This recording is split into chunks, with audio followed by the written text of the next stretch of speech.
thank you for the introduction, Cynthia. And it's great to be here. I was first here at the potluck back in 2011, where I met a good friend of mine now, Michael. So it's been 8 years of visiting this potluck and seeing a lot of great talks and eating a lot of great food and meeting people. So it feels great to be up here and finally a chance to be presenting. So a few months back, I was on an airplane flight, and I was going over some of my notes on cancer prevention, some interesting articles sitting on the plane, when the man sitting next to me leaned over and said to me, "Excuse me, do you have cancer?" I said, "No, I don't have cancer, but I am a holistic cancer coach, and I'm always reading up on the latest material about cancer." He then told me that he recently had cancer and had it surgically removed at the Stanford University Cancer Center. He also shared with me that he felt pretty good and pretty healthy, but he was also kind of worried because going forward, every 6 months, he was going to have to go back in for a checkup and also do some testing to find out whether or not his cancer had come back. So I then asked him, did they give you any kind of game plan to prevent cancer recurrence from happening? And he looked at me with kind of a blank stare on his face, like such a game plan didn't even exist. And then told me, no, there's no game plan. They didn't tell me to do anything specific. I'm basically just doing everything the same as before I got my cancer. And when I heard this, I felt very disheartened because I know that the group of people most likely to get cancer are those people that have already had it once before. And if they don't make any changes to their diet, to their lifestyle, to the stresses going on in their life, if they don't take the time to figure out what got them in trouble in the first place, then their chances of getting cancer again are quite high. It might take 3 years or 5 years or 10 years, but pretty good chance that they're going to get cancer again. So turn back the clock now to 1971. This is the year our former president, Richard Nixon, declared war on cancer. That was 48 years ago. And over those 48 years, the rates of cancer in the United States have only gone up to the point now where 4 out of every 10 women and 5 out of every 10 men can now expect to get a cancer diagnosis during their lifetime. So during those 48 years, a great deal of time, effort, and money has been put forth towards research in an effort to find the magic bullet, the cure for cancer. Also during that time period, not a lot of emphasis has been placed on education and prevention. So fortunately, there's a nonprofit organization I discovered a couple years ago called the Center for Advancement in Cancer Education. I completed a holistic cancer coaching certification program through them, and now there are over 200 people like myself who share a passion and a desire to help people prevent, cope with, and beat cancer if they've had a diagnosis.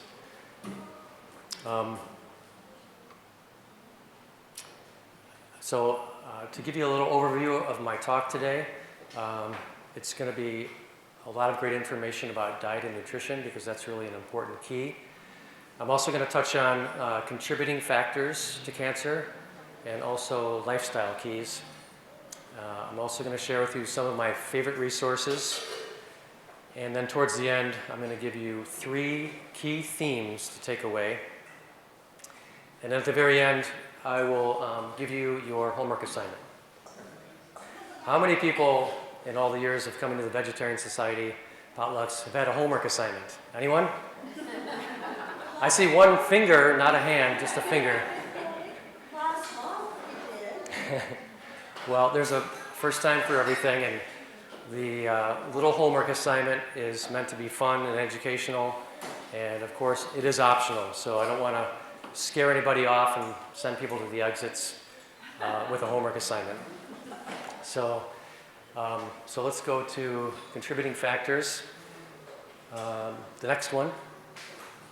So an important statistic that's used at the Center for Advancement in Cancer Education is that 90% of all cancers are preventable through environmental and lifestyle choices alone, and science agrees. So there are actually multiple studies that show cancer is a very preventable disease. On their website, they highlight one in particular, a study that was done at the University of Texas in Houston at the MD Anderson Cancer Center, which also went on to show that only 5 to 10% of cancers can be attributed to genetic defects. I think there's a general belief among a lot of people that cancer is a disease of bad luck, of family genes, family history, and it's something that just some people sort of get and some people don't, and there's not a whole lot we can do about it. Nothing could be further from the truth. We all have a possibility to take action steps to prevent cancer, and people need to know this important piece of information. So some of the other contributing factors include use of tobacco, poor diet and nutrition, infections can play a part, and then also things like radiation, environmental contaminants, lack of exercise. All these are key contributing factors. A really key one, though, also is if people are overweight. There's a very strong correlation between people that get cancer diagnosis and this issue of being overweight. Overweight is defined as having a body mass index of 25 or higher. And so what's happening with people that are overweight? Why are they more prone to get cancer? It brings up the concept of having an internal terrain. And I'll use this word a few times during my talk, but the terrain of somebody who's carrying a few extra pounds is often a terrain that includes undigested food in the digestive system, includes fat in the tissues, includes toxicity, and it's often an acidic environment that is a hospitable environment for cancer cells to grow. So one of the missions of people who want to try to prevent cancer is to build this inner terrain in a way that is inhospitable for cancer cells to grow. So here are some 5 important lifestyle keys to consider. The diet and nutrition I'm going to get to in just a couple minutes, but I want to touch on these others because they're also very important things to consider. Detoxification is something that's typically ongoing for everyone to a certain degree all the time. For some people, detoxification can be happening at a more rapid pace. So we want to encourage our internal terrain to detoxify. We can do this through diet and nutrition. Exercise is also important. And there's also the consideration of sweating. So when we exercise, we go outdoors on a hot day, wherever we might be, the process of sweating can be really helpful for removing toxins, heavy metals from the system. It also brings up the strategy of using a sauna. So whether it's a Finnish sauna or a far infrared sauna, going into one of these and really getting a nice strong sweat is a great way to detoxify the system. There's also simple processes such as fasting, cleansing. The fasting can be things like just doing a juice fast or an intermittent fast where you might just skip a meal or drink green juice at a meal, or even do a 24-hour fast, which is really not that difficult. You can have lunch one day and then move ahead, skip your dinner, wake up in the morning, just drink water, and then take your next meal at the next lunch hour. Really gives a nice chance for the whole digestive system to take a break. The digestive system is always working hard to move food through your system, so it's nice to sort of give them a day off once in a while. One other strategy with detoxification is to do hydrotherapy or colonic. I personally have done this 4 or 5 times in my life, and it is the system of sending water up your colon and doing a cleanse for the entire colon. Sometimes people will add wheatgrass juice or coffee at the end of this process. And it sounds, for a lot of people, it sounds kind of weird to have a tube up there. But the way I felt after doing this process was I felt just super clean. And I was amazed at how much residue and gunk was really kind of cleared out of my system. So another great thing to consider. Aerobic exercise is really something to take a look at if you're somebody who is currently in a sedentary lifestyle.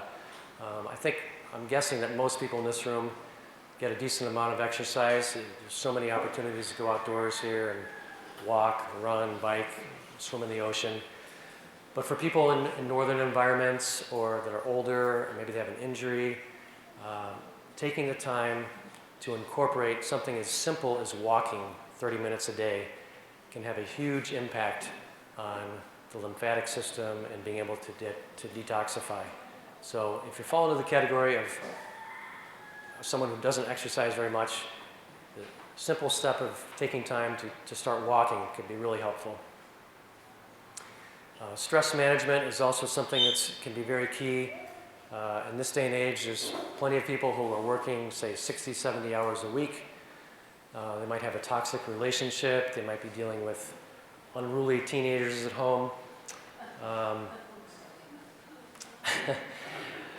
There's all sorts of different stresses that can be taking place in somebody's life. Traumas or losing a loved one can have a huge impact. There's also the stressfulness of holding on to negative emotions. And these can be things that stem all the way back to childhood or even in your 20s or 30s. But things like resentment, fear, anger, hopelessness, these can impact the immune system. And some of the studies will show that the people haven't addressed these types of issues, these emotions that they're holding on to, they're just sweeping them under the rug, that these issues can really come back to haunt them in the form of a cancer diagnosis. So everyone kind of has to take a look at their own situation and say to themselves, am I someone that is dealing with too much stress in my life, and then what steps do I need to take? Safe sunlight exposure is a really interesting topic to me because it also brings up the importance of vitamin D, and it also brings up what it is we put on our skin. Typically, it's ideal to just get outside for 20 to 30 minutes a day in the sunlight to induce your internal system to produce the right amount of vitamin D for the day. There is, to a degree, an epidemic of vitamin D deficiency, which impacts, there's also a strong correlation between vitamin D deficiency and cancer diagnosis. And really, you could say the same thing for about a lot of diseases, that there's a relationship between being vitamin D deficient. Here in Kauai, I don't think it's too big of an issue because most people can't avoid getting outside. It's just always sunny and always warm here, so it's easy to get out. But it also brings up the use of sunscreens, because in a warm tropical place like this, people do need to be cautious and use common sense when it comes to being out in the sun.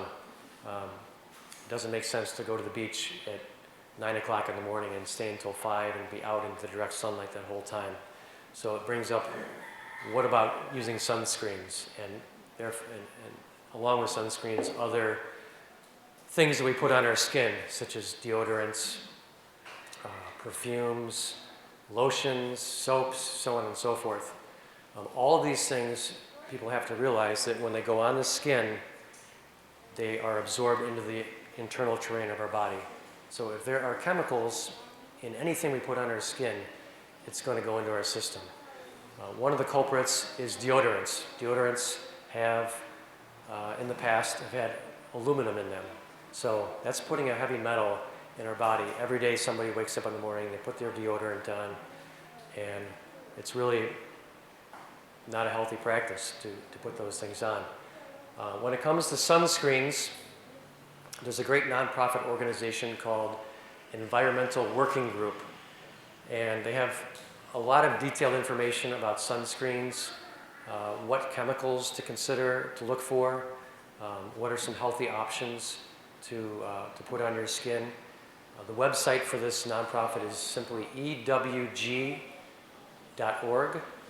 And if you're thinking about sunscreens and what am I using and how much do I want to put on and how often, it's a great resource to look into. They also have an app. They do? You can download the app on your phone. Environmental Working Group app, so that can be helpful too. Okay, so let's go ahead and move to some of the key foods that discourage cancer. The tremendous power of food has the power to heal or harm in a way that is not really recognized by medical practitioners and consumers alike. So if there's one magic bullet when it comes to the world of cancer, I believe that magic bullet is fruits and vegetables. There are over 4,500 studies now that show a diet high in fruits and vegetables can drastically lower various cancer rates for everyone. So this is just a really important piece of information that I think a lot of people may not be aware of. So I've listed some of the key foods up here that are the most potent, the most studied, most useful to put into your system. These are all foods that will really impact your internal terrain and set you up to ward off cancer. I put turmeric at the top of the list because it is probably the most intensely researched of all the foods. It has a compound that maybe many of you know has curcumin in it. This curcumin has the ability to induce cancer cell death while at the same time not targeting normal cells. So it's really important to have that into your system. It's also, when you take turmeric, it's also really important to combine it with black pepper. This is going to make it more easily digested into the system. The cruciferous vegetable group, broccoli, cauliflower, Brussels, and cabbage are also very heavily studied, also great vegetables that impact your terrain and fight cancer. This group of four right here has been shown to basically have sort of double the impact of other vegetables. Not that other vegetables aren't useful to take into your system, but these four in particular really have outshined the other ones. What I like to do with the cruciferous vegetables to make a really simple and easy dish is to take whatever of those four that I have on hand and put them into a food processor and to make a slaw. So I'll take those four, process them, blend them, put them in a bowl, and then make a sauce to go with it. The sauce actually is the same sauce that Michael and I used on our salad that we made back there. It's very simple. It's tahini, miso, a citrus fruit like grapefruit, lemon, orange, or a combination of those, and then maybe a little cumin mixed in as well. So pour that on to your cruciferous vegetables, and you have a really powerful slaw that can be made like in 15 minutes. The next group here, the leafy greens, all foods that I personally love to eat almost every day: kale, collards, spinach, chards. These are considered to be the most nutrient dense of all the foods we're looking at. Onions, scallions, leeks, and garlic are kind of overlooked, but they have a really powerful sulfuric element to them, and so are very cleansing, detoxifying, also great for strengthening the immune system. Mushrooms, one of my personal favorite foods. I was lucky enough to attend a couple mushroom festivals in the last 3 years. There's now research being done on over 100 different mushrooms for their cancer-fighting properties. Maitake and shiitake lead the way, but really any of the common mushrooms that we see in the grocery store these days are useful to incorporate into your game plan and consume on a regular basis. It's really interesting that shiitake is highly revered in Japan, to the point where at their cancer clinics and cancer centers, hospitals, they include shiitake mushrooms as a standard part of a protocol. They're giving cancer patients shiitake mushrooms every day. The berry family is also wonderful. It's just chock full of antioxidants that will help clear out your system, fight free radicals. Blueberries is another one. I'd probably put blueberry at the top of this list because blueberries also have been shown to induce apoptosis with cancer cells. They, in some cases, have been shown to kill cancer cells. I know the berries don't grow that heavily on Kauai, but I do know they grow at the Costco for only $10 a bag. So a great thing to stock your freezer with, some blueberries. 3 other great fruits are apple, pomegranate, and grape. Apple is, to me, is particularly interesting. I find that when I'm in Kauai, I don't eat apples very often because there's so many other great plentiful fruits around. But when I'm on the mainland, apples are my go-to fruit. There's a lot of mornings where I wake up and the first thing I eat is a couple of apples. Apples have been shown to bind toxins 20 times their weight. So if you just take a small apple, it's going to go into your system, bind all these toxins 20 times their weight, and help usher those out of your system. I was blown away when I read that piece of information. It's really, I think, shows why the old adage of an apple a day keeps the doctor away is so important. Flax is another one that is a really good thing to incorporate. It could be flax oil, which you can just add to any salad or a smoothie. But flax seeds in their grounded form are really the best, one of the best fiber items that you can have. It's been studied and shown that the standard American diet typically has only about 5 grams of fiber per day for people. So when people eat a diet high in fruits and vegetables, they don't even have to think about fiber. They're going to get 40 to 50 grams of fiber, and the flax seeds are huge. It can be a huge part of that. Easily added to a salad, a smoothie, or placed on oatmeal. So really good. Green juice and wheatgrass juice. Another great way to get the nutrients into the body and into the system. Wheatgrass juice has been shown to have all 20 amino acids and also have a very oxygenating effect on the body. People who are kind of in a danger zone where maybe they're prone to getting a cancer diagnosis, or people that have cancer often have very thick blood. Blood that maybe is similar in its makeup to ketchup. It's really moving slow, and ideally we want our blood to be more like a fine wine. So people who have gotten themselves into trouble can utilize juice to start the process of cleaning their blood, cleaning toxins out of the system in a pretty rapid way. Okay, so here are some key foods that encourage cancer growth. So we talked about at the beginning that people may have a terrain that is hospitable for cancer cell growth.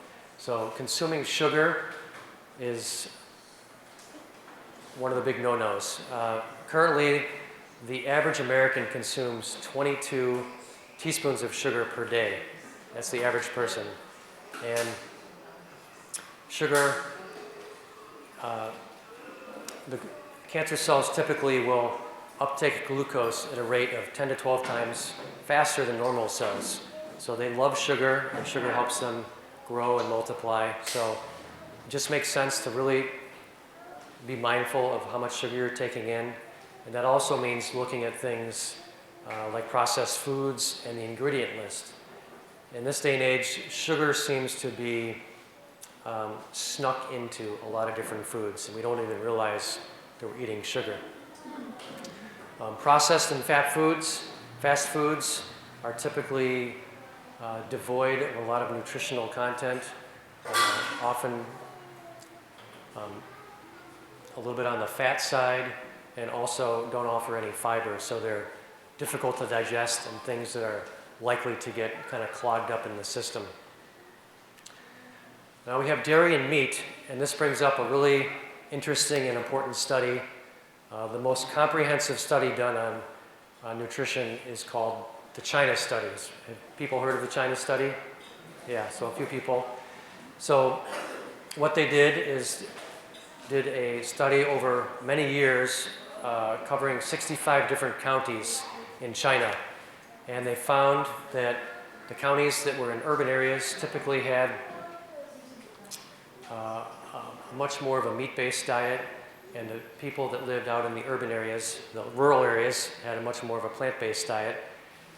And not surprisingly, they found a huge difference in the cancer rates of those two groups. So that information combined with specific studies using lab rats where they use casein, which is an animal protein, to inject rats with this protein to see if cancer grows, and then remove that protein to see if cancer goes away. And that's exactly what's happened in multiple studies. So basically, a key finding here is that animal protein tends to turn cancer on, while plant protein tends to turn cancer off. Omega-6 fats, we're going to go to the next screen. This is also a pretty important consideration. Omega-6 fats are immunosuppressive, and these oils, soybean, corn, safflower, vegetable and cottonseed, several others, are the type of oils that sneak their way into a lot of foods, into processed foods, into cereals, cookies, all sorts of things.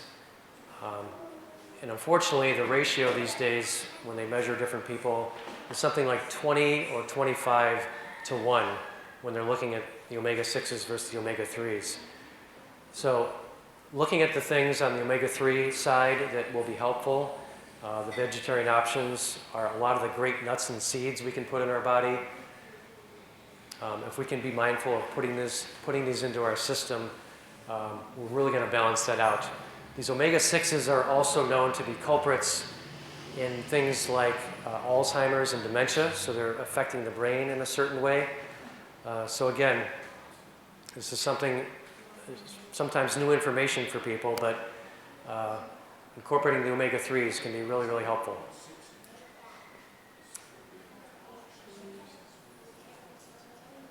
Oh, okay, next, actually that's not supposed to be there.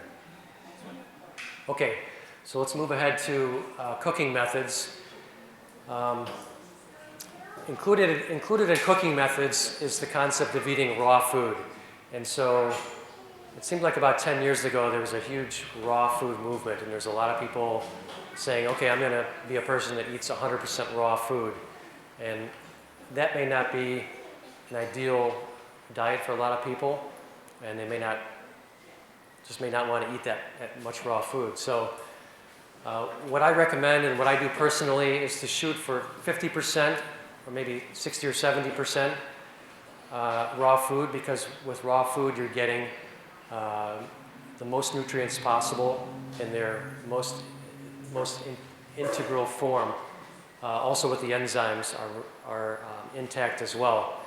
So typically what I do to reach 50%, and some people will look at 50% and they say, I can't eat that much raw food, I'll be eating carrots all day long. But really just eating a couple pieces of fruit in the morning, having nuts and seeds available to snack on, throwing them on your oatmeal or taking them on a hike, and then having one large salad, either for your lunch or for your dinner. If you're eating a big salad for one of those meals, you've easily reached 50% raw food. So the cooking methods to favor here are all things that heat for a fairly short amount of time and not a particularly high amount of heat. So braising is probably my favorite cooking style when it comes to the leafy greens. One of my favorite things to make, going back to the best foods to eat, is to combine onions, garlic, mushrooms, saute those in coconut oil, and then add some leafy greens. It could be a combination of kale, collards, spinach, whatever you have on hand.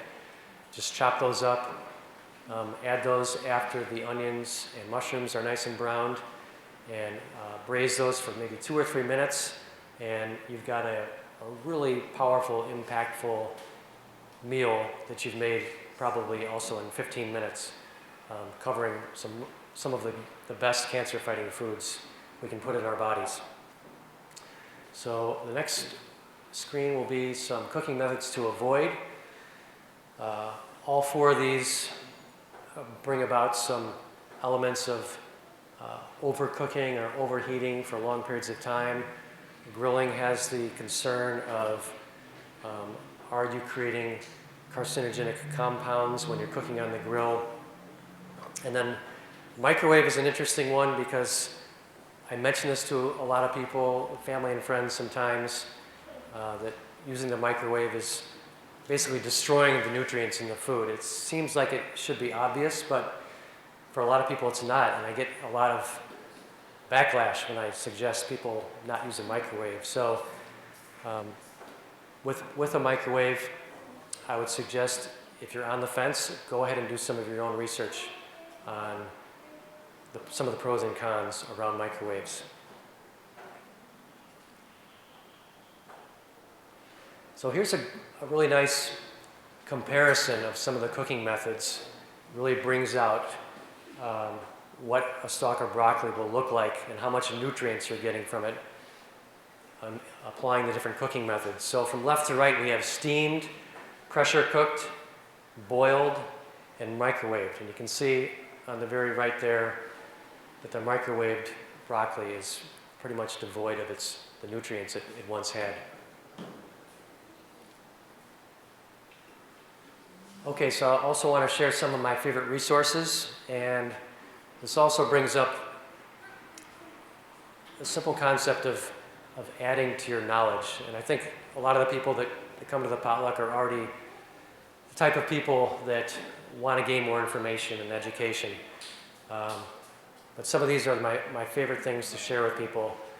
Super Immunity by Dr. Joel Fuhrman is a comprehensive look at all sorts of different foods and how they impact your internal terrain, how they can help you.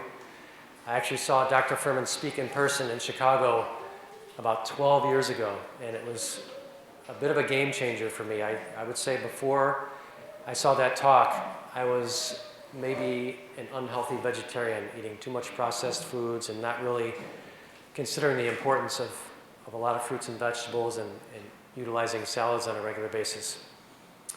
Beating Cancer with Nutrition is a 15-year-old book, and Patrick Quillen, I think, was a step ahead. He was really putting forth some information before it really started to become well known. And he has some great information about programs and various foods and how they can interact with your body to impact your terrain and, again, prevent cancer. Radical Remission is also a fantastic book. It was on the New York Times bestseller list.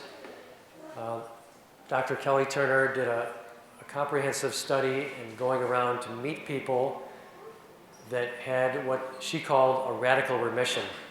And when she says radical, she's talking about the statistics of it. So these are typically people who had 3rd and 4th stage cancer and were statistically very unlikely to survive.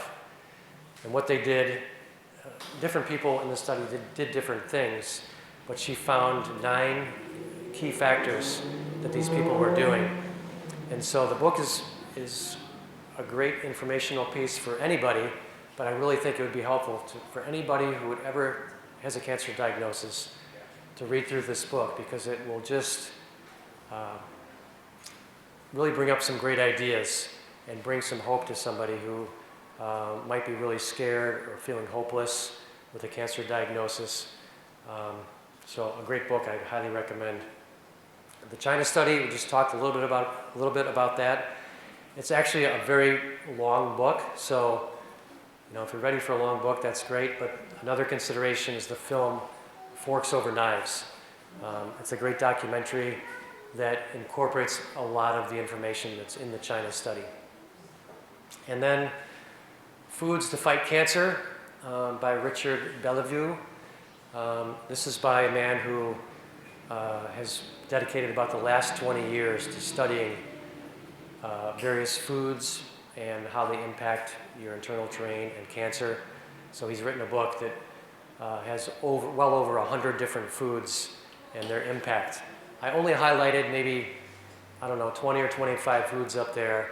That is by no means an exhaustive list of things that you can eat to help you. It's also worth noting that Richard Bellevue is a Canadian researcher, and we do have 2 Canadians sitting in the back there, so I want to just give them a shout out back there.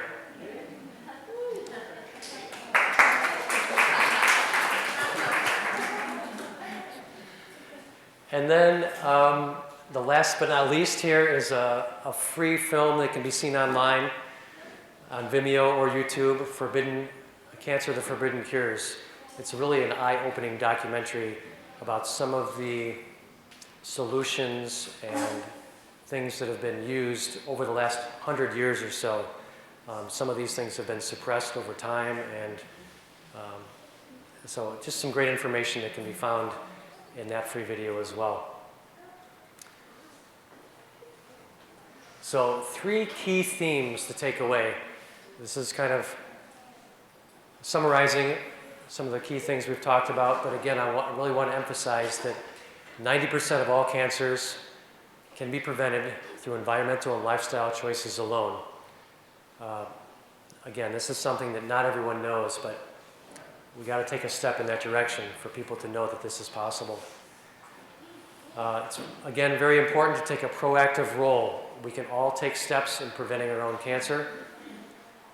I encourage everyone to take a proactive role as opposed to a passive role like the man sitting next to me on the airplane. And then we have knowledge is power. I think we've all heard that term at one time or another, knowledge is power, but knowledge is not power unless it is utilized. So I like to think that everyone here is their own #1 health advocate, and so it behooves each person to take the time to expand their knowledge, whether it's reading or looking at films or attending talks, meeting people, whatever it takes. It's just great to expand your knowledge and learn more. Okay, so I know you're all waiting with bated breath to hear what the homework assignment is. It's a 2-part assignment. The first part is to consider the books and films that I listed, or maybe something else. Maybe you have something that a friend passed along to you that's sitting on your table you haven't looked at yet. But take the time to pick one really interesting book to you or film and dive into it and really learn some new information that can be impactful for you. And then the second part of the homework is to consider some of the things that were talked about today. And I do want to mention too that I don't want everyone to take everything I've said today as complete truth. I really encourage people to do their own research. If there's something that I said today that doesn't quite add up or you're questioning, I would encourage you, again, go do your own research and find out some great information for yourself. But the second part of the homework is to consider some of the ideas presented today and strategies and pick 1 or 2 things. Maybe you're already thinking about these things, but 1 or 2 things that you could change in the way you go about living your life, whether it's food, whether it's what you put on your skin, your exercise program, any of these things.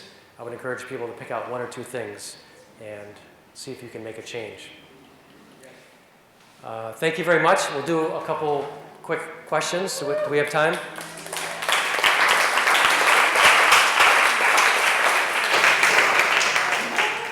You mentioned turmeric and mixing with black pepper to increase its potency.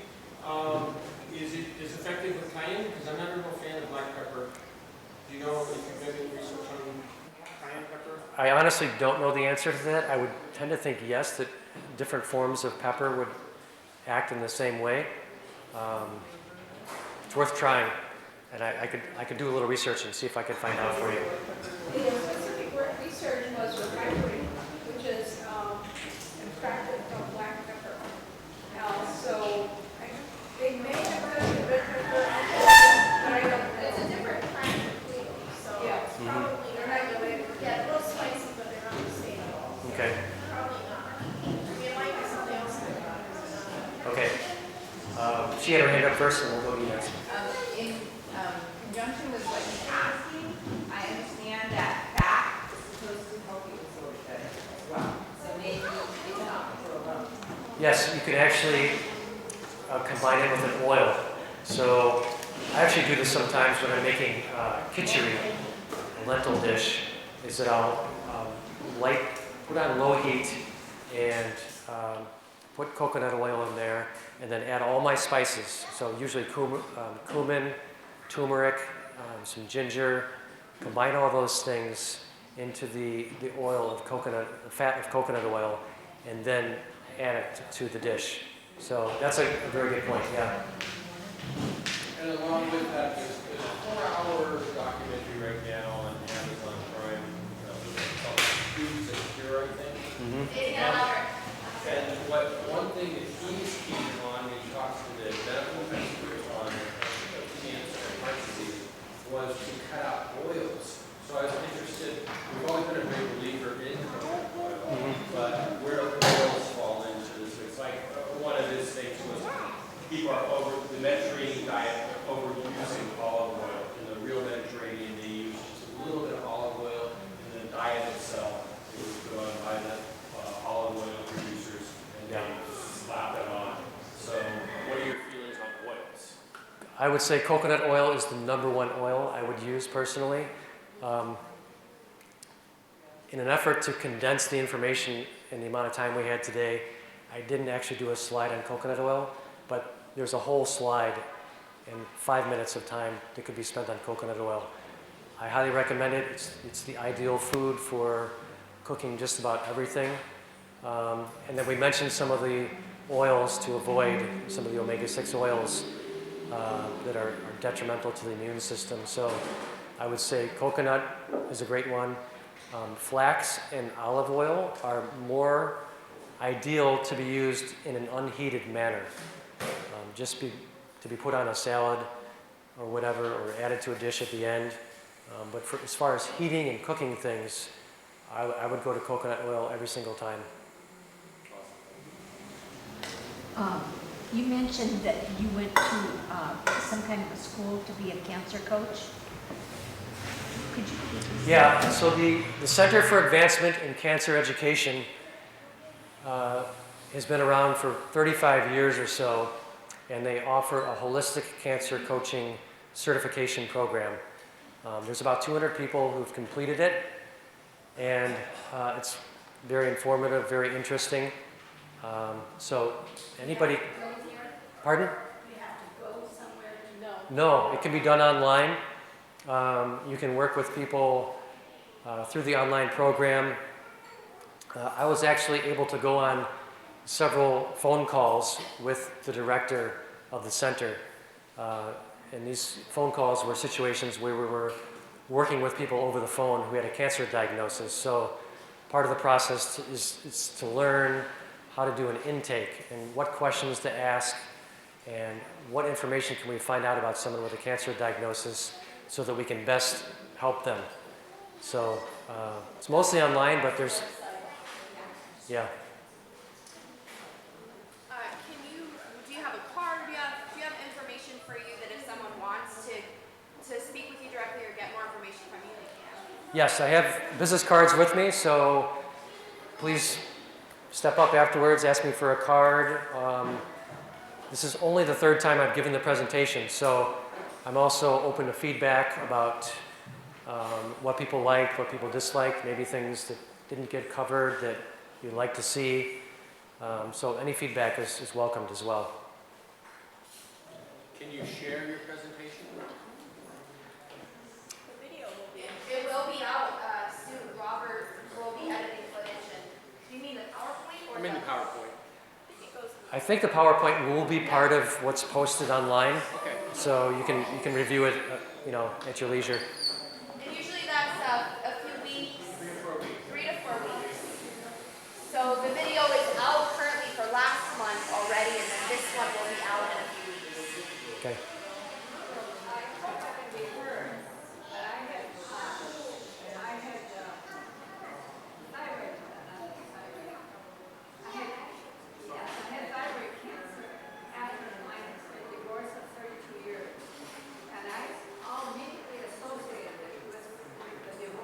Mm-hmm. The weakness was in my throat, and I had issues with expression. And so it's really important to take a look at your own tendencies and patterns, as well as stresses. And it was a perfect match. I've had no trouble since, but I also am on thyroid glandulars, which came to me through muscle testing. Mm-hmm. And it's only one company that I know of that has it, and that's Swanson's Supply. They offer glandulars, and that's an alternative. I use some medical medicine to replace the thyroid, but I use the glandulars twice a day, which is very important, and it's very helpful. But I think that's brand new. I don't know of any other doctors who know about that, but I muscle test, so I know it's good for my body. Yeah. And if a person learns how to muscle test, their body knows. So pay attention to it. But that's one way you can learn. And it's so simple. I never hear any stresses on it about muscle testing from health advocates or anything else. But to me, I'll make all my decisions about food according to what's good for my body. So keep that in mind. Mm-hmm. And it's easy to learn. We're happy to show you individually. Thank you for sharing that. That's a great point that following a divorce that she then got cancer, because so many times when somebody like loses a spouse or divorce or some other pretty major trauma happens, that people can become susceptible to getting a cancer diagnosis. And on that note, you said stress relief or reducing stress. Can you share what you might do, meditation or what works for you, stress relief? And then is there any vitamin that you think is one of the magic bullets that or your vitamin regimen recommend? How about, can we connect you guys after we close up? Is that Sure, do okay? we need to finish For up right the now? sake of, for the sake of being in integrity for all those people that are like, okay, that's a 3, I want to go at 3. We'll break, but please continue to connect while we're cleaning up and everything. And if you can stay.